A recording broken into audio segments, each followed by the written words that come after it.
साल 1975 का वक्त, जब भारत के डेमोक्रेसी को एक जबरदस्त झटका लगा। इमरजेंसी का अनाउंसमेंट होता है और उसके बाद सबके मन में एक ही सवाल था कि क्या ये फैसला सच में जरूरी था या इसके पीछे कुछ और वजह थी। आखिर कौन थे वी.आर. कृष्णा अय्यर, जिन्हें इमरजेंसी लगाने का जिम्मेदार माना जाता है। भारत के इतिहास में साल 1975 कलंक के रूप में आया, जिसने सब कुछ बदल कर रख दिया। इमरजेंसी एक ऐसा फैसला जो सिर्फ एक सरकार का फैसला नहीं, बल्कि पूरे देश की पॉलिटिकल सिस्टम को चैलेंज कर रहा था। और आज हम बात करेंगे कि आखिर भारत जैसे लोकतंत्र में इमरजेंसी का ग्रहण लगाने का सच में क्या कारण था। क्या यह सिर्फ एक कोर्ट का फैसला था या फिर कुछ और चीजें थीं जो इस फैसले को जरूरी बना देती हैं। अगर आप ये सब सोच रहे हैं तो आज का वीडियो आपके लिए ही है। एक्चुअली साल 1975 में ऐसा क्या हुआ जिसके बाद भारत में डेमोक्रेसी की दिशा बदल गई। सब चीजों को जानने के लिए बने रहिएगा वीडियो में एंड तक। जब 70 के दशक में सियासत और गर्मी का पारा बढ़ा तो 25 जून 1975 को भारत में आपातकाल की घोषणा की गई। ये दिन उस वक्त को रिप्रेजेंट करता है जब देश का राजनीतिक माहौल पूरी तरह से सियासी तूफान में बदल चुका था। अब सवाल ये उठता है कि इस दिन इमरजेंसी का अनाउंसमेंट क्यों हुआ। इसका जवाब जानने से पहले हमें यह जानना पड़ेगा कि उस वक्त आखिरकार देश में हो क्या रहा था। इमरजेंसी लगने के कारणों को समझने के लिए हमें साल 1971 के इलेक्शन के रिजल्ट्स को देखना होगा। उस समय इंदिरा गांधी और समाजवादी पार्टी से उनके विपक्षी राजनारायण के बीच एक खतरनाक राजनीतिक संघर्ष चल रहा था। साल 1971 के आम चुनाव में इंदिरा गांधी ने रायबरेली सीट से समाजवादी नेता राजनारायण को करीबन 1,11,000 से ज्यादा वोटों से शिकस्त दे दी। लेकिन इस चुनावी जीत के बाद भी राजनारायण को लगा कि इंदिरा गांधी ने चुनाव में धोखाधड़ी की है, तो उन्होंने इलाहाबाद हाई कोर्ट में अपील दायर कर दी, जिसके बाद ये मामला और भी ज्यादा गंभीर हो गया।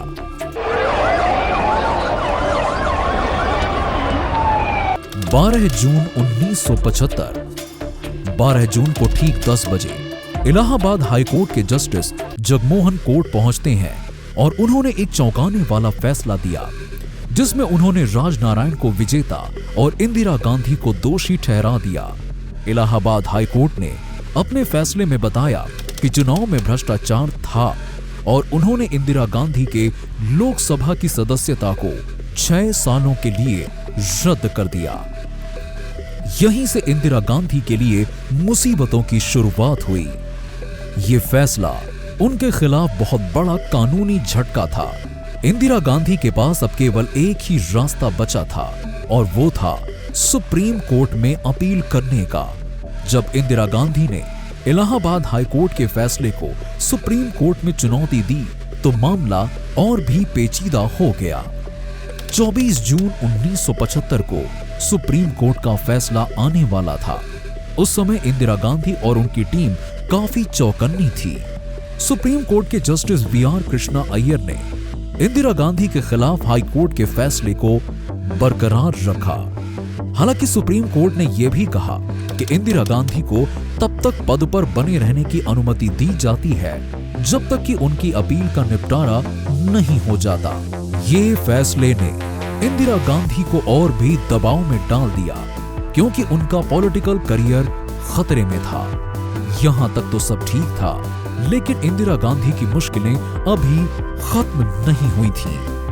राजनारायण का चुनावी विवाद सिर्फ एक छोटी सी कड़ी थी, लेकिन असली चुनौती तो देश भर में चल रहे विरोध प्रदर्शनों से आ रही थी। देश भर में अब तक जयप्रकाश नारायण जैसे नेताओं के लीडरशिप में जगह जगह पर आंदोलन शुरू हो चुके थे। साल 1974-75 के बीच देश भर में कई विरोध प्रदर्शन हुए। इन प्रदर्शनों का नेतृत्व जयप्रकाश नारायण कर रहे थे। वो सत्ताधारी कांग्रेस पार्टी और इंदिरा गांधी की पॉलिसीज के खिलाफ आवाज उठा रहे थे।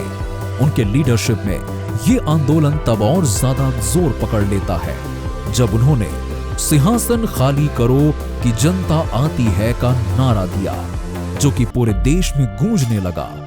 जेपी ने इंदिरा गांधी के खिलाफ संसदीय लोकतंत्र की हत्या के आरोप लगाए और सरकार के खिलाफ आंदोलन शुरू कर दिया।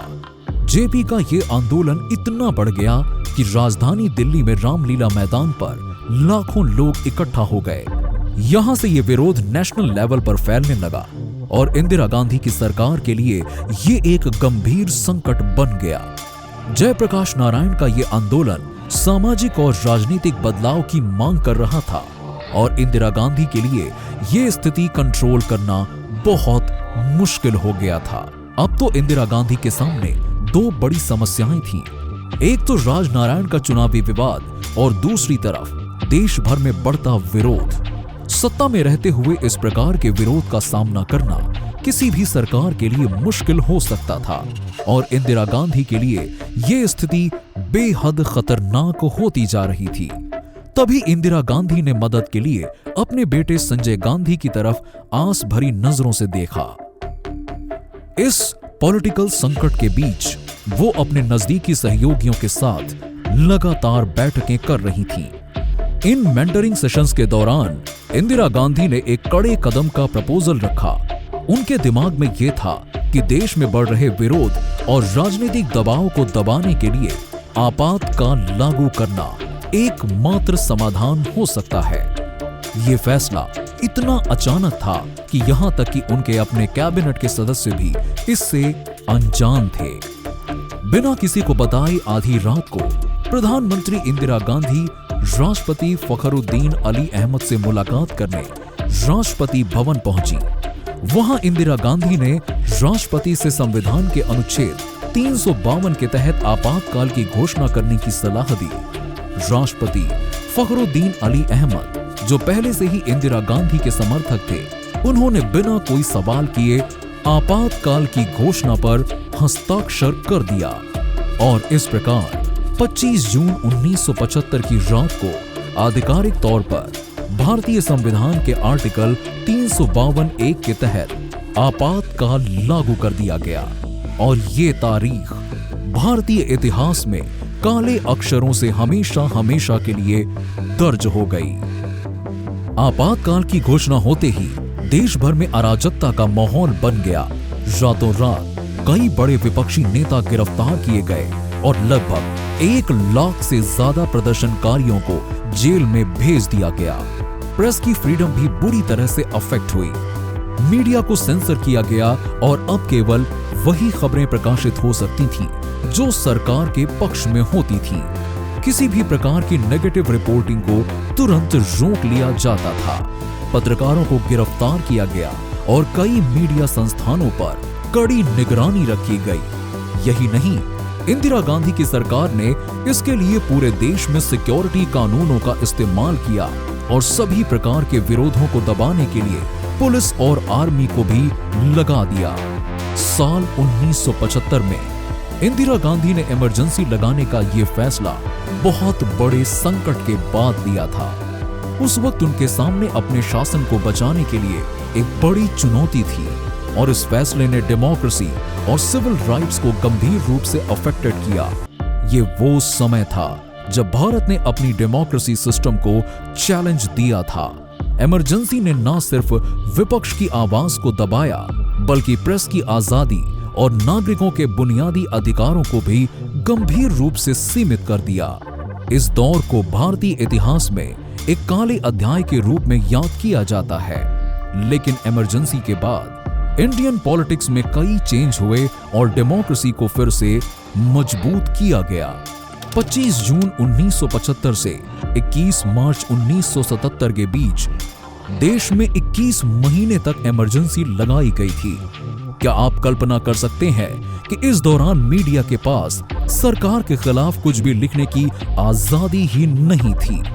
जो भी खबरें छपती थीं, वो या तो सरकार के पक्ष में होती थीं या फिर पूरी तरह से सेंसर की जाती थीं। किसी भी विरोधी विचारधारा को उठाने की इजाजत नहीं थी। पत्रकारों को डराया धमकाया गया और कई पत्रकारों को गिरफ्तार भी किया गया। लेकिन ये काले दौर को यानी कि इमरजेंसी को 21 मार्च 1977 को खत्म कर दिया गया। अब देश में आम चुनावों का समय था। फिर साल 1977 में चुनाव हुए और इस बार भारतीय जनता ने कांग्रेस को नकारते हुए इंदिरा गांधी की पार्टी को सत्ता से बाहर कर दिया।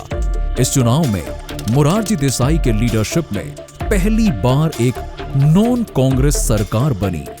इमरजेंसी के बाद भारतीय संविधान में कुछ इंपॉर्टेंट बदलाव किए गए, जिसमें सबसे इंपॉर्टेंट कॉन्स्टिट्यूशन की इंट्रोडक्शन में सोशलिस्ट, सेक्युलर और इंटीग्रिटी जैसे शब्दों का जोड़ना था। इसी के साथ ही संविधान में मौलिक कर्तव्यों को भी शामिल किया गया।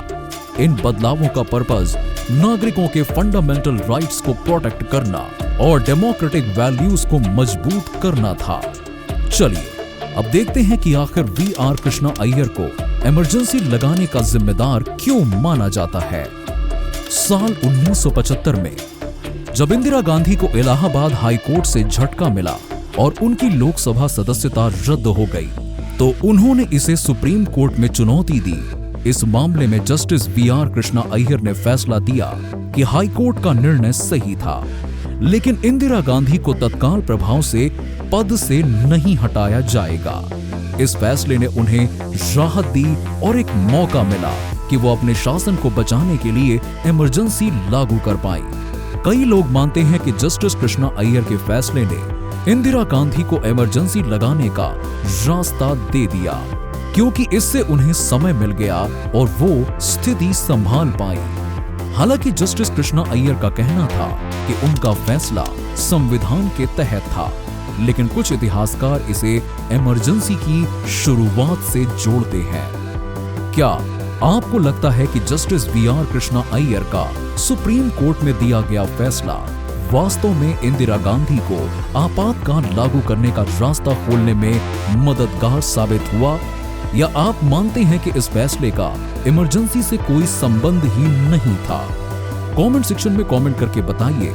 अगर वीडियो पसंद आई हो तो इसे लाइक करें और शेयर करना ना भूलें। धन्यवाद।